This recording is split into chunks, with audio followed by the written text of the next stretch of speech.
Hello, dear students of 11th class. This is Ankit Agrawal from Vidit Commerce Classes. आज से हम accountancy subject के videos start कर रहे हैं। ये इस साल मेरे नए वीडियोज में पहला वीडियो है जिसमें मैं आप लोगों के साथ अकाउंटेंसी का फर्स्ट चैप्टर जिसका नाम है इंट्रोडक्शन टू अकाउंटिंग इसको डिस्कस करने वाला हूँ, जिसमें आपको मालूम पड़ेगा, पता चलेगा कि क्या होती है अकाउंटेंसी, ये सब्जेक्ट क्या है, इसके अंदर आप लोगों को क्या पढ़ना है, किस तरह की एक्टिविटीज़ करनी है, कौन कौन सी क्या चीज़ें, तो सारी चीज़ें हम इस चैप्टर के अंदर पढ़ने वाले हैं। ठीक है, तो सबसे पहले अकाउंटिंग को समझने से पहले आपको ज़रूरी है कि आप ये जानें कि बिजनेस क्या होता है। तो सिंपल वर्ड में हम बोलें तो बिजनेस की वो सभी एक्टिविटीज़, बिजनेस क्या है, वो सभी एक्टिविटी जो प्रॉफिट अर्न करने के लिए की जाती हैं उनको हम बोलते हैं बिजनेस। ये क्लियर टू यू? तो बिजनेस के अंदर बहुत तरह की एक्टिविटीज़ की जाती हैं जिनको हम कहते हैं ट्रांजैक्शंस, जिसमें हम सेल करते हैं, अपना गुड्स बेचते हैं, सामान बेचते हैं, परचेज करते हैं, एक्सपेंसेस पे करते हैं, इनकम रिसीव होती है। ठीक है, तो इस तरह की बहुत तरह के हम बिजनेस के अंदर ट्रांजैक्शन करते हैं। तो बिजनेस के अंदर हर जो बिजनेसमैन है, जो ऑनर होता है बिजनेस का, वो ये जानना चाहता है कि भाई मैं जो एक्टिविटीज़ कर रहा हूँ उससे मेरे को प्रॉफिट हो रहा है या लॉस हो रहा है। कहीं ऐसा तो नहीं है कि मैं प्रॉफिट कमाना चाह रहा था लेकिन वास्तव में हो मुझे लॉस रहा है। या इसी तरह से आप देखें कि बहुत तरह के ट्रांजैक्शंस होते हैं, उन सबको याद नहीं रख सकते। अगर हम बड़ी बड़ी जो कंपनियां होती हैं या बड़े बड़े बिजनेस होते हैं जहाँ लाखों का टर्नओवर होता है, लाखों की सेल होती है, करोड़ों की सेल होती है, तो वो लोग डेली अपने सारी चीज़ों को याद नहीं रख सकते। तो उसके लिए हमें कुछ ऐसा सिस्टम की ज़रूरत, रिक्वायरमेंट हो गई जिससे हमारा सारी इंफॉर्मेशन भी हमें लिखित में मिल जाए, रिटन पोजीशन में मिल जाए, और हमें प्रॉफिट और लॉस भी पता लगता रहे, या बिजनेस की कंडीशन क्या है वो सब भी हमें पता लगता रहे। तो इन सब चीज़ों को पता करने के लिए ही जो सिस्टम लॉन्च किया गया उसी को हम बोलते हैं अकाउंटिंग। अब देखिए यहाँ पे एक शब्द है अकाउंटेंसी, आपके सब्जेक्ट का नाम है accountancy, book keeping and accountancy. तो आप यहाँ पे 3 वर्ड का मतलब समझ लीजिए पहले, आगे बढ़ने से पहले। सबसे पहला है अकाउंटेंसी। अकाउंटेंसी क्या है? Accountancy is a subject. ठीक है, अकाउंटेंसी क्या है? एक सब्जेक्ट है। अकाउंटिंग क्या है? अकाउंट्स को मेंटेन करने के लिए एक प्रोसेस है। और तीसरी चीज़ की हम बात करें तो वो है आपकी अकाउंट्स। अकाउंट्स क्या होते हैं? अकाउंट्स वो बुक्स होती हैं या वो डॉक्यूमेंट होते हैं जिनको हम बिजनेस के लिए मेंटेन करते हैं, उनको हम कहते हैं बुक्स ऑफ अकाउंट्स।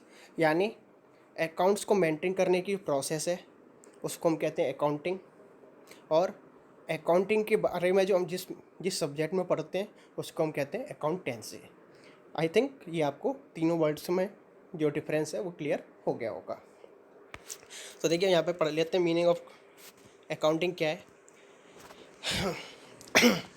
ये कह रहा है यहाँ पे, accounting is the process of identifying, measuring, recording and communicating the required information related to the economic event of an organization to the interested user of such information. Accounting play important role in providing quantitative information, primarily financial in nature, about economic entities that is intended to be useful in making economic decision. अब देखिए इसने बहुत कई सारी बातें इसमें बोली एक साथ, मैं आपको इसको पूरा हिंदी में बता देता हूँ, एक बार आपको क्लियर हो जाएगा। तो ये कह रहा है कि ये प्रोसेस है अकाउंटिंग, जैसे मैंने आपको बताया था अभी कि अकाउंटिंग प्रोसेस क्या है, आइडेंटिफाई करने की। देखिए आइडेंटिफाइंग क्या होता है? आइडेंटिफाइंग का मीनिंग होता है कि आपको सबसे पहले वो ट्रांजैक्शन समझने हैं या उनकी आइडेंटिटी पहचान करनी है उनकी, जिससे जो कि हमारे बिजनेस से रिलेटेड है। ऐसा नहीं कि हम बिजनेस कर रहे हैं तो अपने घर की चीज़ों को भी हम बिजनेस की बुक्स में लिखेंगे, नहीं लिखेंगे। तो बिजनेस से रिलेटेड कौन सी चीज़ है उनको हम आइडेंटिफाई करते हैं सबसे पहले। दूसरा है मेजरिंग। मेजरिंग में क्या है या मेजरिंग में क्या है, आप इसमें हम उनका जो वैल्यूशन करते हैं, जो हमारा ट्रांजैक्शन है उनका क्या वैल्यू है, उनकी क्या वैल्यू है जो हमें उसमें लिखना है, कितने प्राइस है, क्या क्वांटिटी है, वो सब हम उसमें मेजर करते हैं। ठीक है। तीसरा क्या है, रिकॉर्डिंग। अब जो हमें लगा कि ये हमारे बिजनेस से रिलेटेड एक्टिविटीज़ हैं या ट्रांजैक्शन है और उनका हमने मेजरिंग भी कर ली, तो ऐसे केस में क्या करेंगे, अब हम उनको बुक्स में लिखेंगे। तो जो बुक्स में ट्रांजैक्शन को लिखने की प्रोसेस होती है उसको हम कहते हैं recording.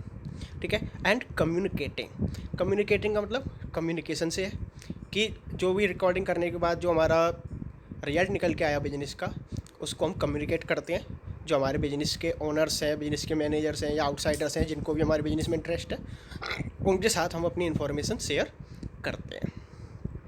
Related to the economic event of an organization. देखिए, इकोनॉमिक इवेंट का मतलब है जो कि मनी से रिलेटेड एक्टिविटीज हो।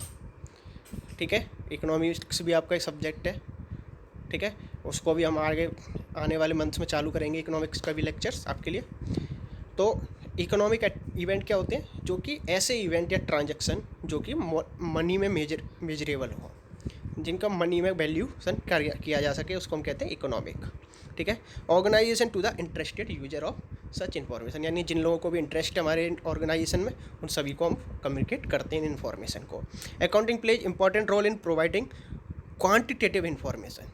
देखिए, दो तरह की चीज़ें होती हैं, क्वांटिटेटिव यानी जिसको हम नंबर्स में काउंट कर सकते हैं या नंबर में मेजर कर सकते हैं, या दूसरी होती है क्वालिटेटिव, जिसमें हम किसी चीज़ की क्वालिटी बताते हैं। तो अकाउंटिंग केवल क्वालिटी की बात नहीं करती, अकाउंटिंग बात करती है क्वांटिटी की। तो क्वांटिटेटिव इन्फॉर्मेशन है जो कि नॉर्मली फाइनेंस से रिलेटेड हो। फाइनेंस का मतलब ही कैश होता है। ठीक है। जो कैश से रिलेटेड है या मनी से रिलेटेड है, उनसे रिलेटेड जो भी हमारी इन्फॉर्मेशन होती हैं उनको हम शेयर करते हैं about economic entity that is intended to useful to making economic decision. यानी ऐसी इन्फॉर्मेशन जो कि आगे हमें बिजनेस के लिए जो इकोनॉमिक डिसीजन लेने हैं उनसे संबंधित हो, उनको हम शेयर करते हैं अकाउंटिंग में। अब देखिए, डेफिनेशन जो हमने ऊपर बोला, इस डेफिनेशन बहुत ईजी डेफिनेशन है। इस डेफिनेशन के अंदर आपकी पूरी अकाउंटिंग प्रोसेस भी शामिल हो जाती है। ये डेफिनेशन किसने दी है, अमेरिकन अकाउंटिंग एसोसिएशन यानी AAA। कब दी थी इसने, 1966 में। ये छोटी सी डेफिनेशन है, आप इसको आराम से याद कर सकते हैं। तो इसमें क्या है, accounting is the process of, देखिए ऊपर वाली लाइन ही काफ़ी चाहिए तो ऊपर से मिल जाएंगे आपको।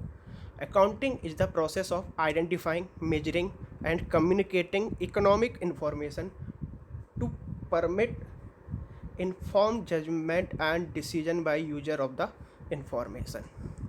ये कुछ चीज़ें तो आपको यहाँ पे पता लग गई, तो ऊपर लगभग जैसा हमने बताया सब वही है इसमें। और अगली डेफिनेशन जो दी है इसको आप रहने दीजिए, इसको आप कोई ज़रूरत नहीं है, छोटी सी डेफिनेशन आप यूज करें। ठीक है। Function of accounting. अब ये अकाउंटिंग करती क्या है, अकाउंटिंग हम क्यों करें, क्या यूज है इसका।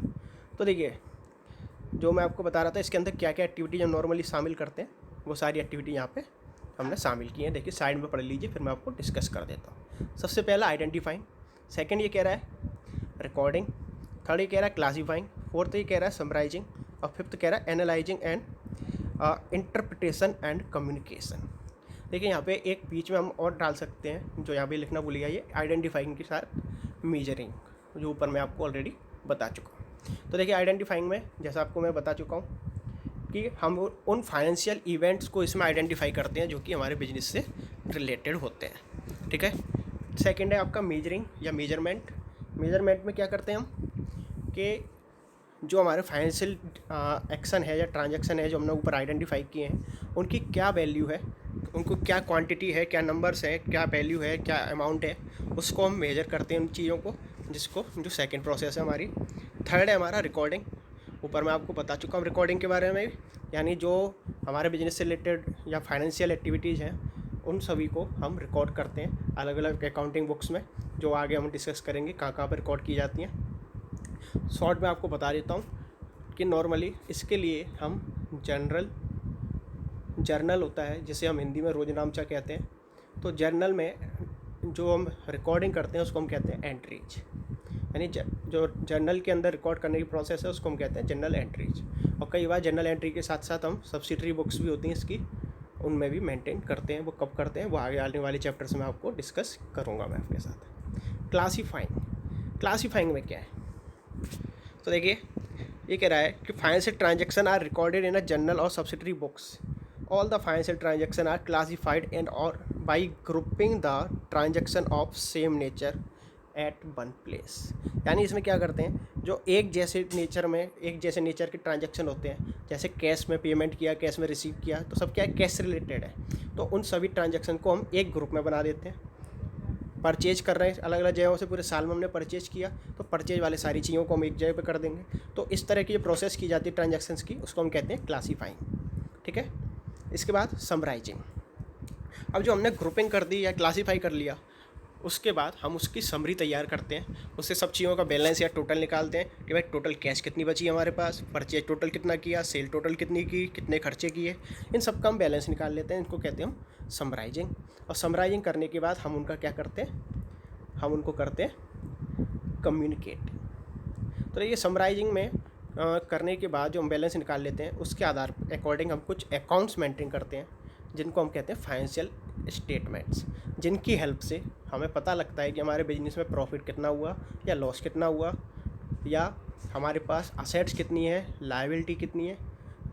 ये सब चीज़ें आपको समराइजिंग के बाद ही पता लग जाती है। कम्युनिकेशन, ऊपर मैं आपको बताया था कि कम्युनिकेशन में क्या होता है, जो इन्फॉर्मेशन निकल के आती हैं वो हम इंटरेस्टेड पार्टी को कम्युनिकेट कर देते हैं कि आज की डेट में हमारे बिजनेस की क्या कंडीशन है, जिससे वो आगे के डिसीजन ले सकते हैं।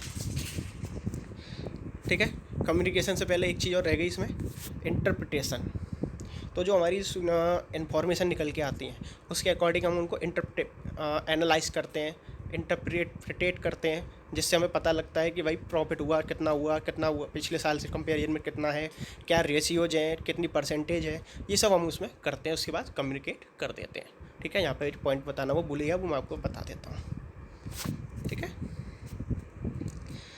इसके बाद हम बात करें ऑब्जेक्टिव ऑफ अकाउंटिंग की, यानी अकाउंटिंग करने के पीछे क्या ऑब्जेक्टिव है हमारा, हम यानी अकाउंटिंग करते क्यों हैं। ये कह रहा, देखिए सबसे पहले, the main objective of the accounting is to keep systematic record of business transactions, that is why all financial transaction are first recorded in journal and then posted into ledger. तो देखिए सबसे पहला ऑब्जेक्टिव क्या होता है कि जो हमारा बिजनेस है उसके अंदर जितने भी ट्रांजेक्शन यानी जो लेन देन किए जाते हैं किसी भी तरह के, उनको एक सिस्टमेटिक वे में हम रिकॉर्ड करें।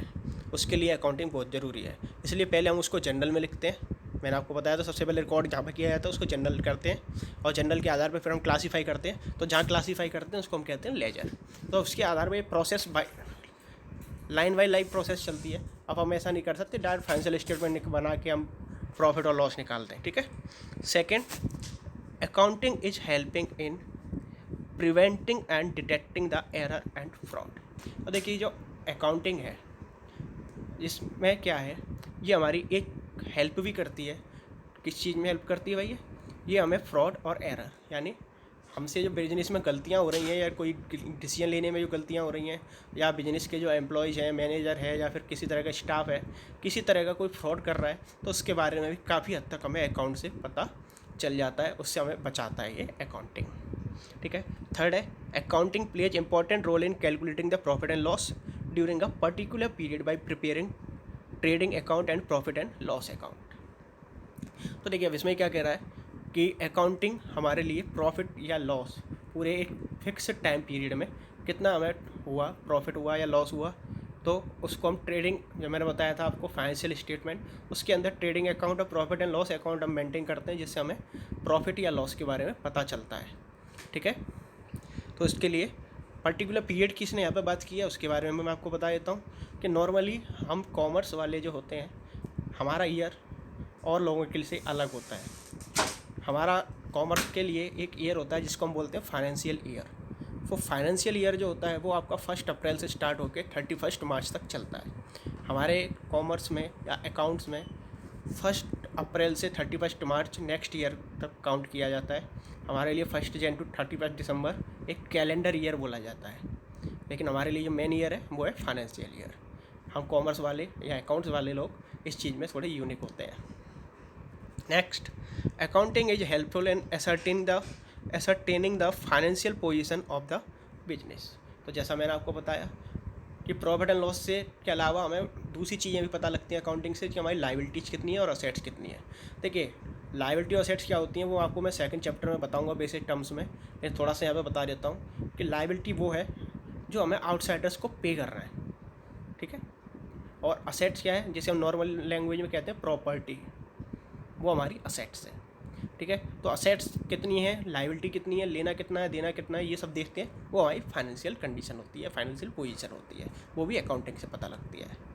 Accounting provides useful information to its users, यानी जो अकाउंटिंग है वो अपने यूजर्स को काफ़ी सारी इंपॉर्टेंट इन्फॉर्मेशन प्रोवाइड कराती है।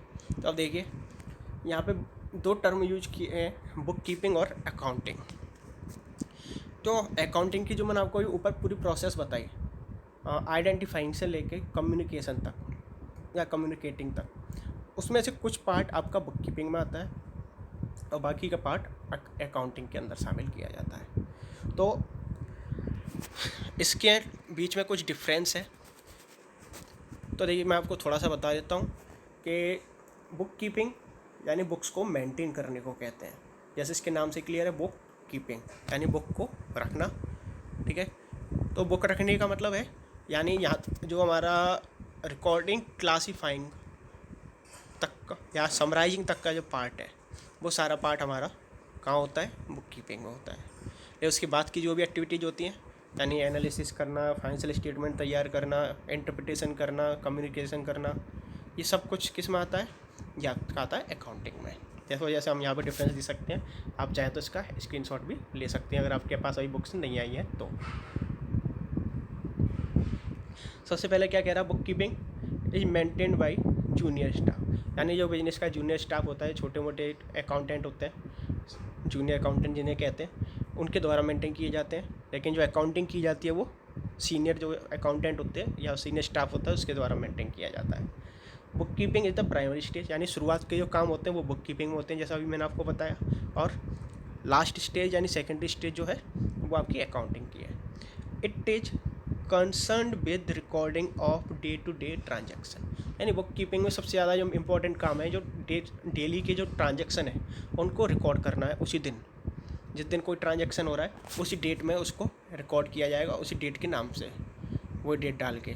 तो बुक कीपिंग का मेन काम ये है। लेकिन जो अकाउंटिंग होती है वो साल के एंड में आके होती है, 31 मार्च के बाद। तो 31 मार्च तक हमारे पास पूरा डाटा आ चुका होता है पूरे साल का। उसके बाद हम उसके फाइनेंशियल स्टेटमेंट तैयार करते हैं या उसकी समराइजिंग भी करते हैं और उनसे इंफॉर्मेशन कलेक्ट करते हैं, ठीक है। यानी बुक कीपिंग नहीं होगी तो अकाउंटिंग पॉसिबल नहीं है। इसके बाद हम बात करें यूजर्स, बहुत देर से हम बात कर रहे हैं अकाउंटिंग यूजर्स की। तो देखिए मैंने यहाँ पे आपको काफ़ी शॉर्ट में दे रखा है ये यूजर्स के बारे में, लेकिन आपकी बुक में काफ़ी डिटेल में है, लेकिन मैं आपको सारी चीज़ें डिटेल में समझाने वाला हूँ ताकि आपको किसी तरह का कन्फ्यूजन नहीं हो। सबसे पहले दो तरह के हमारे अकाउंट में यूजर होते हैं जो हमारी अकाउंटिंग इन्फॉर्मेशन निकल के आती हैं इंटरप्रिटेशन करने के बाद। तो वो कौन कौन लोग होते हैं जिनको हमारी अकाउंटिंग इन्फॉर्मेशन में इंटरेस्ट होता है। मैंने कहा था ना इंटरेस्टेड यूजर्स होते हैं उनको हम कम्युनिकेट करते हैं। तो कौन कौन लोग हैं, तो देखिए दो तरह के यूजर्स बताए गए हमारे यहाँ पे। एक तो है हमारे इंटरनल यूजर्स और सेकंड है हमारे एक्सटर्नल यूजर्स, ठीक है। तो इंटरनल यानी जो हमारे बिजनेस के अंदर की तरफ, जो बिजनेस में ही हैं, जो डे टू डे बिजनेस के एक्टिविटीज में पार्टिसिपेट करते हैं, वो है इंटरनल। और एक्सटर्नल जो बिजनेस से बाहर, बिजनेस के अंदर के नहीं है लेकिन बाहर से किसी न किसी तरह से बिजनेस को इफेक्ट करते हैं। तो देखिए मैं आपको थोड़ा इनके बारे में समझा देता हूँ। तो सबसे पहले हम बात करें इंटरनल्स की। इंटरनल में सबसे पहले नाम दिया उन्होंने ओनर, ओनर यानी मालिक। और देखिए भाई कोई भी बिजनेस कर रहा है, बिजनेस का मालिक है, तो क्या उसको सबसे ज़्यादा उसी को इंटरेस्ट नहीं होगा कि भाई मेरे बिजनेस से मुझे फ़ायदा हो रहा है या नुकसान हो रहा है, मेरे बिजनेस की फाइनेंशियल कंडीशन क्या है। तो ओनर को सबसे ज़्यादा इंटरेस्ट होता है, तो वो एक इंटरनल यूजर है क्योंकि बिजनेस को सीधे सीधे इफेक्ट कर रहा है, पैसा वो लगा रहा है भाई, डिसीजन लेता है वही। सेकंड है हमारा शेयर होल्डर्स और इन्वेस्टर्स। तो देखिए जो कंपनी होती है, बिजनेस के कई तरह टाइप्स हैं, आप उनके बारे में बिजनेस स्टडीज में पढ़ेंगे। तो कुछ कंपनी होती हैं बड़े बड़े, तो उसमें एक आदमी का पैसा ना लगा के कई लोगों का पैसा इन्वेस्ट होता है। कहते हैं ना शेयर मार्केट में पैसा लगा रखा है, तो बहुत सारे लोग इन्वेस्टमेंट करते हैं, तो वो भी एक तरह से हमारे ओनर होते हैं कंपनी के, तो वो भी ओनर की तरह इंटरेस्टेड होते हैं। तीसरा है एम्प्लॉयज। अब देखिए अगर आप किसी बिजनेस में नौकरी कर रहे हैं, ठीक है, जॉब कर रहे हैं कोई भी, तो आपका बिजनेस जितना डेवलप करेगा, ग्रोथ होगी उसकी, तो आपको प्रमोशन की, आपको बोनस की, आपकी सैलरी हाइक की काफ़ी चांस होंगे। तो हर एम्प्लॉय भी जानना चाहता है कि हमारा बिजनेस प्रॉफिट कर रहा है या लॉस में जा रहा है, क्योंकि लॉस में जाएगा तो हमारी जॉब जा भी सकती है, लेकिन प्रॉफिट कमा रहा है तो हमारी सैलरी बढ़ सकती है, प्रमोशन भी हो सकता है। तो एम्प्लॉयज़ को भी इंटरेस्ट है, वो भी बिजनेस से इंटरनल पार्ट है। अगला पार्ट है इसमें मैनेजमेंट का। अब देखिए मैनेजमेंट कौन होता है? मैनेजमेंट वो होता है जो मालिक के अलावा, कई बार मालिक और मैनेज करने वाले लोग अलग अलग होते हैं, और छोटे बिजनेस में दोनों एक ही लोग होते हैं। तो मैनेजर होता है, आपने सुना होगा, मैनेजर ही सारे डिसीजन लेता है बिजनेस से रिलेटेड, और मालिक का काम होता है उसमें केवल पैसा इन्वेस्ट करना और मैनेजर को रोज़ परेशान करना। तो मैनेजर सारे डिसीजन लेता है, तो वो किस आधार पर लेगा? जो इस साल की हमारी इन्फॉर्मेशन निकल के आएंगी, तब वो उन इन्फॉर्मेशन के अकॉर्डिंग नेक्स्ट ईयर के लिए प्लानिंग करेगा। ठीक है, तो ये सब क्या है? बिजनेस के अंदर के लोग हैं। अब बिजनेस के बाहर के लोग कौन कौन से होते हैं? ठीक है, और उनको क्या इन्फॉर्मेशन चाहिए? सबसे पहला ये कह रहा है रेगुलेटरी एजेंसीज। रेगुलेटरी एजेंसीज, देखिए रेगुलेटरी एजेंसीज का मतलब होता है जो किसी भी तरह का लॉ, जो कानून बनाती हैं, स्टेचुरी बॉडीज है, जो किसी ना किसी तरह से हमारे बिजनेस को इफेक्ट करती हैं। जैसे इनकम टैक्स ऑफिस है, सेल्स टैक्स है, जीएसटी ऑफिस है, ठीक है, और बहुत तरह के लॉ हैं जो कि हमारे बिजनेस को डायरेक्टली और इनडायरेक्टली इफेक्ट करते हैं। जैसे हमारे बिजनेस में प्रॉफिट, जो अकाउंट के आधार पर प्रॉफिट एंड लॉस अकाउंट बन के आएगा, तो वो इनकम टैक्स लगाने वाली जो ऑर्गेनाइजेशन है, इनकम टैक्स ऑफिस है, वो उसी अकाउंटिंग इन्फॉर्मेशन के अकॉर्डिंग ही हमारे ऊपर टैक्स लगा सकता है। ठीक है, इसी तरह से दूसरी भी इफेक्ट करती हैं। अगला क्या कह रहा है? Labour union. लेबर यूनियन क्या होती हैं? आपने मूवीज़ में देखा होगा, पुरानी मूवीज़ में स्पेशली, कि बड़ी बड़ी मिल में होती है, मिल का मालिक कोई ठाकुर होता था जो कि अपने मज़दूरों को बोनस नहीं देता था, तो उसका मज़दूरों का एक नेता होता था, तो मज़दूरों का एक ग्रुप बना लिया जाता था जिसको हम कहते हैं लेबर यूनियन। तो आज की डेट में वो सरकारी लेबर यूनियन भी हैं और वैसे भी हैं प्राइवेट। तो उनको भी ये जानना होता है कि भाई हमें बोनस मिलेगा कि नहीं। एम्प्लॉयज़ की तरह ही होती हैं, लेकिन ये बाहर की भी होती हैं, इनमें बाहर के लोग भी शामिल होते हैं। ठीक है, तीसरा है स्टॉक एक्सचेंज। स्टॉक एक्सचेंज देखिए, जो कहते हैं ना, शेयर के रेट बढ़ गए या शेयर के रेट गिर गए, वो भी आपकी फाइनेंशियल स्टेटमेंट पर डिपेंड करता है। कंपनी जितना अच्छा परफॉर्मेंस करेगी, उसके शेयर का प्राइस उतना ज़्यादा अच्छा होता है, और उसकी कंपनी जो परफॉर्मेंस ख़राब होगी तो उसके शेयर के रेट डाउन होते जाते हैं। तो स्टॉक जो एक्सचेंज है, उसको भी उसमें इंटरेस्ट होता है। पब्लिक, और देखिए पब्लिक भी इंटरेस्ट लेती है। जैसे मैंने कहा, शेयर खरीदने वाली पब्लिक ही होती है, तो पब्लिक इन्वेस्टमेंट उसी बिजनेस में करना चाहेगी जो कि प्रॉफिट कमा के दे रहा हो। बेकार में हम ऐसे पे इन्वेस्टमेंट थोड़ी करेंगे जहाँ पे प्रॉफिट ना हो रहा हो, हमारा पैसा भी डूब जाए। और इसके अलावा अदर्स में हम बात करें, डेटर्स हैं, क्रेडिटर्स हैं। यानी डेटर क्रेडिटर कौन होते हैं? ये वो लोग होते हैं जो हमें उधार माल सामान बेचते हैं।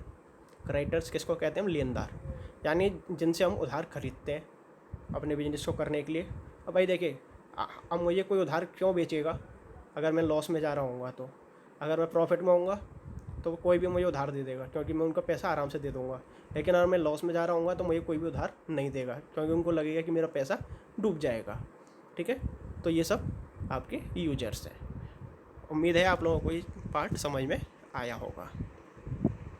इसके बाद ये कह रहा है ब्रांचेज ऑफ अकाउंटिंग। ठीक है, तो देखिए ब्रांचेज ऑफ अकाउंटिंग में क्या है कि अकाउंटिंग की कौन कौन सी टाइप है, कौन किस तरह से कहाँ पे अकाउंटिंग की जाती है, उनको हम कहते हैं ब्रांचेज, यानी टाइप्स ऑफ अकाउंटिंग हम कह सकते हैं इसको। सबसे पहला है फाइनेंशियल अकाउंटिंग, जो कि आपका सब्जेक्ट है, जिसमें बुक कीपिंग और प्रिपरेशन ऑफ फाइनेंशियल स्टेटमेंट, ये सब जो काम किया जाता है, ये हमारा फाइनेंशियल अकाउंटिंग में। यानी फाइनेंशियल अकाउंटिंग वो पार्ट है या वो ब्रांच है जिसके अंदर हम प्रॉफिट और लॉस कैलकुलेट करने के लिए काम करते हैं। दूसरा है कॉस्ट अकाउंटिंग। कॉस्ट का मतलब होता है लागत, यानी उस पर हमारा टोटल खर्चा कितना हुआ। कोई चीज़ हम अब प्रोडक्शन कर रहे हैं, मैन्युफैक्चरिंग कर रहे हैं, तो उसमें हमारी टोटल कॉस्ट कितनी लगी, पर यूनिट कॉस्ट कितनी लगी। जैसे कह रहे हैं डिटरमाइनिंग द यूनिट कॉस्ट यानी हर यूनिट का, हर आइटम पे कितनी कॉस्ट लगी उसके बारे में। और डिफरेंट लेवल ऑफ प्रोडक्शन के कई लेवल होते हैं, तो उन पर अलग अलग कितनी कितनी कॉस्ट लगी उसके बारे में हमें कॉस्ट अकाउंटिंग बताती है। तीसरा है मैनेजमेंट अकाउंटिंग। मैनेजमेंट को बड़ी बड़ी कंपनियों में कई बड़े डिसीजन लेने होते हैं कि कहाँ पे पैसा हमें उठाना है, मतलब पैसा आएगा कहाँ से बिजनेस में, और पैसे का कहाँ पे हम यूज करेंगे, वो सब हमारा मैनेजमेंट अकाउंटिंग में आता है। मैनेजर ही डिसीजन लेता है, मैनेजमेंट डिसीजन लेता है कि कौन सी मशीन खरीदनी है, कौन से प्रोजेक्ट पे हमें काम करना है, किस प्रोजेक्ट में पैसा लगाना है, ये सब मैनेजमेंट अकाउंटिंग का पार्ट है। अगला कह रहा है टैक्स अकाउंटिंग। सेल्स टैक्स और इनकम टैक्स से रिलेटेड जो हम अकाउंटिंग करते हैं उसको हम कहते हैं टैक्स अकाउंटिंग। अगला ये कह रहा है social responsibility. Social responsibility accounting क्या है कि हम सोसाइटी के लिए कितना काम कर रहे हैं और उससे हमें फ़ायदा कितना हो रहा है, सोसाइटी में हम खर्च कितना कर रहे हैं सोशल वर्क्स पे, और उससे हमें रेस्पॉन्स क्या मिल रहा है। तो उन सब के बारे में जो हम हिसाब किताब रखते हैं वो होती है हमारी सोशल अकाउंटिंग। ठीक है, इसको सोशल रेस्पॉन्सिबिलिटी अकाउंटिंग कहते हैं इसको, कि हम हमारे पास सोसाइटी की कुछ रेस्पॉन्सिबिलिटी होती है हर बिजनेस पे, तो हम उस रेस्पॉन्सिबिलिटी जो पूरा करने के लिए कितना खर्चा कर रहे हैं और उससे हमें क्या फ़ायदा हो रहा है, उन सब का हिसाब किताब हम सोशल रेस्पॉन्सिबिलिटी अकाउंटिंग में रखते हैं। ठीक है, इसके बाद कुछ इसके कैरेक्टरिस्टिक्स भी होते हैं, क्वालिटेटिव कैरेक्टरिस्टिक्स ऑफ अकाउंटिंग, यानी इसकी कुछ विशेषताएँ होती हैं। कौन कौन सी विशेषताएँ भाई, खास तौर पे ये अक्सर पूछा जाता है पेपर में, ध्यान रखिएगा, इंपॉर्टेंट है। सबसे पहला है रिलायबिलिटी, यानी एक अच्छी अकाउंटिंग कब मानी जाएगी कि अकाउंटिंग जो हमने की है उसको अच्छा कब माना जाएगा। सबसे पहला कह रहा है रिलायबिलिटी, यानी जो अकाउंटिंग करने के बाद जो हमें इन्फॉर्मेशन मिल रही है अगर वो भरोसे लायक होंगी, जिन पर हम रिलाई कर सकते हैं, वो उसको हम एक अच्छी अकाउंटिंग मानेंगे। ठीक है, जो कि फैक्ट पे बेस्ड हो, उसके पीछे प्रूफ हो कि ये एंट्री क्यों की गई है, उसके लिए हमारे पास डॉक्यूमेंट्स होने चाहिए। सेकंड है रेलिवेंस, आपने वर्ड पढ़ा होगा रेलिवेंट। ठीक है, यानी अकाउंटिंग में केवल वही चीज़ें शामिल इन्फॉर्मेशन आनी चाहिए अकाउंटिंग से जो कि उस बिजनेस से रिलेटेड है या उससे रिलीवेंस है। जैसे कह रहा है information which is irrelevant and useless should be not be the part of financial statement, यानी जो इन्फॉर्मेशन हमारे बिजनेस से रिलेटेड नहीं है, रिलीवेंट है, तो उनको हमें अपनी अकाउंटिंग में शामिल नहीं करना चाहिए। अंडरस्टैंडेबिलिटी, अकाउंटिंग इन्फॉर्मेशन इस तरह से आनी चाहिए, ये कह रहा है should be presented in a very simple way so that are easy to understand by its users, यानी अकाउंटिंग इन्फॉर्मेशन इस तरह से प्रोवाइड कराई जानी चाहिए कि जो हमारे अकाउंटिंग यूजर्स हैं, जिनके बारे में भी ऊपर हमने डिस्कस किया, उनको आसानी से वो समझ में आ सके। और लास्ट है इसका कैरेक्टरिस्टिक कंपेरेबिलिटी, यानी अकाउंटिंग इन्फॉर्मेशन इस तरह की आनी चाहिए या फाइनेंशियल स्टेटमेंट इस तरह के बनने चाहिए जिनको हम दूसरे फर्म के साथ या दूसरे फर्म के अकाउंट के साथ या उनसे प्राप्त जो हमें इन्फॉर्मेशन है उनके साथ हम कंपेयर कर सकें, और कंपेयर करके हमें पता लगा सकते हैं कि हम उनसे अच्छा काम कर रहे हैं या उनसे हम ख़राब काम कर रहे हैं, वो हमसे किस चीज़ में अच्छा है, हम उनसे किस चीज़ में अच्छे हैं या बुरे हैं, उन सब चीज़ों को भी हम अपनी अकाउंटिंग इन्फॉर्मेशन के आधार पर कंपेयर कर सकें, वो इस तरह की इन्फॉर्मेशन हमारी होनी चाहिए। ठीक है, तो यानी ये क्या है, अकाउंटिंग इन्फॉर्मेशन की सारी क्वालिटीज़ हैं, ये समझ लीजिए आप एक तरह से। ठीक है, अगर आपसे वो कहे qualitative characteristics of accounting information, तो आपको ये चारों ही लिखनी है। ठीक है, सिस्टम ऑफ रिकॉर्डिंग, देखिए दो तरह के सिस्टम है हमारे लिए रिकॉर्डिंग के, थोड़ा सा है 10 मिनट का पार्ट और है, इसको और आप देख लीजिए। ठीक है, मैं चाहता हूँ ये फर्स्ट चैप्टर आपका आज ही कंप्लीट करा दूँ। सिस्टम ऑफ रिकॉर्डिंग, देखिए दो तरह के सिस्टम है, सिंगल एंट्री सिस्टम और डबल एंट्री सिस्टम।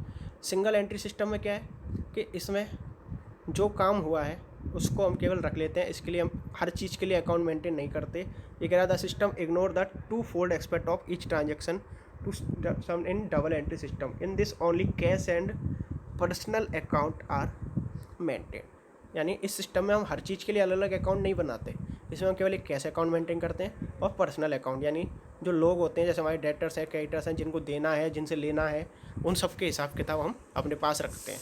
जैसा आप नॉर्मली देखते होंगे ये छोटे मोटे किराना स्टोर होते हैं, प्रोविजनरी स्टोर होते हैं, वो एक कॉपी में मेंटेन करते रहते हैं आपका हिसाब वगैरह, उधार खाता जो चलता है, तो उनको हम कहते हैं, आप लोगों का जो अकाउंट वो मेंटेन कर रहा है उसको हम कहते हैं परचेज या वो पर्सनल अकाउंट, और वो कैश कितना खर्च किया, कितना कैश आया, उसके लिए वो अपना हिसाब अलग रखते हैं, उसको हम कहते हैं कैश अकाउंट। ठीक है, तो केवल वो इन चीज़ों को मेंटेन करते हैं, बाकी चीज़ों से उन्हें कोई मतलब नहीं होता। लेकिन डबल एंट्री क्या है, डबल एंट्री सिस्टम कहता है कि कोई भी ट्रांजैक्शन होता है तो वो दो चीज़ों को इफेक्ट करता है।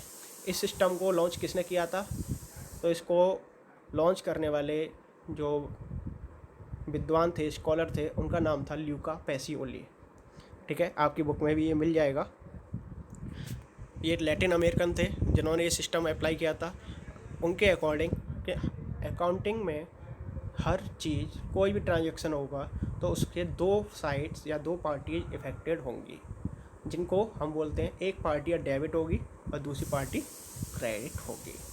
ये डेबिट और क्रेडिट क्या होता है, वो मैं आपको जब rules of debit and credit वाला पार्ट कराऊंगा उसमें आपको डिटेल में समझा दूंगा, तो अभी आपको उनको जानने की ज़रूरत नहीं है। बस इतना याद रखिएगा कि डबल एंट्री सिस्टम के जनक कौन है, या हम कह सकते हैं who introduce the system of double entry accounting system, तो आपका आंसर होना चाहिए ल्यूका पैसिओली। ठीक है,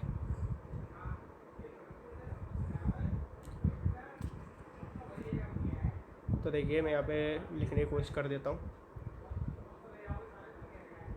ल्यूका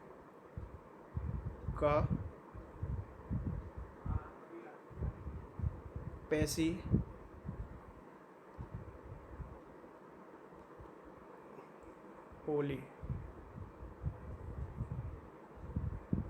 ठीक है, इसको आप लिख लीजिए। तो हमारे ल्यूका पैसिओली ये इसके इंट्रोड्यूसर थे जिन्होंने ये सिस्टम लॉन्च किया था, और आजकल जो हमारे सिस्टम जो फॉलो किया जाता है नॉर्मली सभी बिजनेस एज में, वो हमारा डबल एंट्री अकाउंटिंग सिस्टम ही है। ठीक है, अब इसके हम लास्ट में हम केवल डिस्कस करने वाले हैं इसके एडवांटेज और डिसएडवांटेज।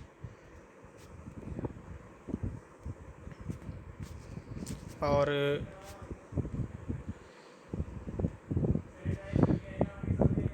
तो इसमें इंफॉर्मेशन क्या है या आर्ट है साइंस है इसको देखेंगे। बस 5 मिनट का खेल और है, इसको हम ख़त्म कर लेते हैं आज। आप चाहें तो इसको 2 पार्ट में आप डिवाइड कर लीजिए, फिर आराम से आप देख लीजिए। ठीक है, सबसे पहला कह रहा है advantage of double entry system of accounting. और देखिए यहाँ पे ये कह रहा है कि डबल एंट्री अकाउंटिंग सिस्टम को फॉलो करने के पीछे क्या एडवांटेज है, क्या फ़ायदा है। ठीक है, एडवांटेज बोले, इंपॉर्टेंस बोले, रोल बोले, ठीक है, मेरिट्स बोले, आपको सब में यही लगाने हैं। सबसे पहला क्या कह रहा है, it helps to keep a complete and systematic record of all business transaction. यानी जो डबल एंट्री अकाउंटिंग सिस्टम है ये हमें एक सिस्टमेटिक रिकॉर्ड मेंटेन करने में हेल्प करता है। सेकंड कह रहा है since both the aspect of a transaction are recorded, जैसे मैंने कहा हर ट्रांजैक्शन के 2 इफेक्ट होते हैं, 2 एस्पेक्ट होते हैं, उन दोनों को ये इफेक्ट करता है। इस वजह से क्या है कि हम चेक कर सकते हैं, अर्थमेटिकल एक्यूरेसी चेक कर सकते हैं अपने ट्रांजैक्शन की कि कहीं कोई गलती तो नहीं हुई है टोटलिंग वगैरह में। ठीक है, थर्ड है it reveals the result of business activities by preparing. यानी जो हमारा फाइनेंशियल स्टेटमेंट तैयार किए जाते हैं, जो ट्रेडिंग और प्रॉफिट एंड लॉस अकाउंट तैयार किए जाते हैं, वो केवल और केवल आपके डबल एंट्री अकाउंटिंग सिस्टम में ही पॉसिबल है। दूसरे सिंगल एंट्री सिस्टम में हम इसको मेंटेन नहीं कर सकते। थर्ड लास्ट कह रहा है द प्रिपेयरिंग पोजीशन स्टेटमेंट, जिसको हम कहते हैं बैलेंस शीट, जिसमें हमारी लायबिलिटी और असेट्स को की जाती हैं। द फाइनेंशियल पोजीशन, हम फाइनेंशियल पोजीशन भी पता कर सकते हैं बिजनेस की। ठीक है, जिसके बारे में ऑलरेडी डिस्कस कर चुका हूँ। डिसएडवांटेज की बात करें, the system fails to ascertain actual profit if there are error of principle in the record. और देखिए इस सिस्टम के दिक्कत प्रॉब्लम्स क्या हैं, डिसएडवांटेज या डिमेरिट्स क्या हैं, इनकी लिमिटेशंस क्या हैं। ये कह रहा है कि अगर अकाउंट जो ट्रांजैक्शन है उनको रिकॉर्ड करते समय हम किसी तरह की गलती कर देते हैं, अकाउंटिंग प्रिंसिपल की एरर कर देते हैं। अकाउंटिंग प्रिंसिपल क्या है, इनको हम आगे आने वाला चैप्टर नंबर 3 है आपका, उसमें डिस्कस करेंगे। ठीक है, अकाउंटिंग प्रिंसिपल हैं और उनके अकॉर्डिंग हम अकाउंट मेंटेन नहीं करते हैं तो हमें जो सही इन्फॉर्मेशन है वो प्राप्त नहीं होगी। नेक्स्ट क्या कह रहा है, a mistake committed at the time of journalizing और an omission of a transaction from journalizing can not be disclose under this system. और देखिए ये कह रहा है कि अगर आप जर्नलाइज करते समय यानी रिकॉर्डिंग करते समय कोई गलती कर देते हैं, या ओमिशन का मतलब होता है भूल जाना, यानी आप कोई ट्रांजैक्शन को लिखना ही भूल गए, तो इसमें कोई इस डबल एंट्री अकाउंटिंग सिस्टम में ऐसी कोई व्यवस्था नहीं है या कोई अरेंजमेंट ऐसा नहीं है जिससे हम ये पता लगा सकें कि कोई गलती हमसे हो चुकी है। और लास्ट डिसएडवांटेज की बात करें तो ये कह रहा है there is possibility of fraud and misappropriation in this system. यानी ये भी हो सकता है कि इसमें हमने ऊपर कहा था कि फ्रॉड को रोक सकते हैं इससे, लेकिन इसमें जो अकाउंटेंट है वो फ्रॉड करना चाहे तो वो आसानी से फ्रॉड कर सकता है, अपनी जो हमारी अकाउंटिंग ट्रांजैक्शन है उनको गलत दिखा सकता है, मिस अप्रोप्रिएशन कर सकता है, मिस प्रेजेंटेशन कर सकता है, गलत इन्फॉर्मेशन दे सकता है। ठीक है, तो वो चीज़ भी इसमें आती है। अकाउंटिंग साइकिल पूरी प्रोसेस है। ठीक है, यानी अकाउंटिंग साइकिल या प्रोसेस क्या है, यानी ये चालू होती है हमारी आइडेंटिफाइंग से लेकर, और पहले आइडेंटिफाई किया जाता है, फिर मेजरिंग की जाती है, उसके बाद रिकॉर्डिंग की जाती है, रिकॉर्डिंग के बाद क्लासीफाई किया जाता है, क्लासीफाई करने के बाद समराइज़ किया जाता है, समराइज़ करने के बाद आपका एनालिसिस किया जाता है, इंटरप्रेटेट किया जाता है और उसके बाद कम्युनिकेट किया जाता है। तो जो मैंने ऊपर आपको सारी चीज़ें बताई थी वो अकाउंटिंग प्रोसेस या अकाउंटिंग साइकिल कहलाती है। ठीक है, उनके बारे में डिटेल में आपको ऊपर ही डिस्कस कर चुका हूँ, इसलिए मैंने यहाँ पर उनको ज़्यादा डिटेल में नहीं दिया है। लास्ट पॉइंट की हम बात करें, accounting is accounting a science और एन आर्ट। यानी जो अकाउंटिंग हमारा सब्जेक्ट है, और देखिए अभी तक हम जो सब्जेक्ट पढ़ते थे वही या तो साइंस था या फिर आर्ट्स होती है। ये कॉमर्स उन दोनों के बीच की चीज़ है। ठीक है, आप ये जानते हैं। तो अकाउंटिंग वो पूछ रहा है यहाँ पे हमसे क्वेश्चन में कि अकाउंटिंग एक साइंस है कि आर्ट है। तो साइंस है या आर्ट है, इसको डिसीजन लेने के लिए आपको पहले पता होना चाहिए कि साइंस क्या होती है और आर्ट क्या होती है। तो मैं आपको थोड़ा शॉर्ट में बता देता हूँ दोनों का मीनिंग, फिर आप अपना डिसीजन खुद ले सकते हैं। तो देखिए साइंस क्या है, साइंस में एक सिस्टमेटिक बॉडी होती है नॉलेज की, जिसमें हम कई तरह के फार्मूलाज यूज करते हैं किसी चीज़ पे डिसीजन पे पहुंचने के लिए। और आर्ट क्या होता है, किसी चीज़ को मेंटेन करने का एक way, a technique of recording, a technique of doing any work is called art. तो आप देखेंगे कि हमारे अकाउंट्स के अंदर फार्मूला भी हैं कई तरह के, और अकाउंटिंग करने के आपके फॉर्मेट भी हैं, अकाउंटिंग को करने की टेक्निक भी हैं, कोई प्रोसेस भी है, तो वो साइंस भी है। तो इस तरह से हम किस डिसीजन में पहुँचते हैं कि अकाउंटिंग हमारी एक साइंस भी है और एक आर्ट भी है, यानी इसमें दोनों के थोड़े थोड़े से क्वालिटीज मिल जाते हैं। क्लियर।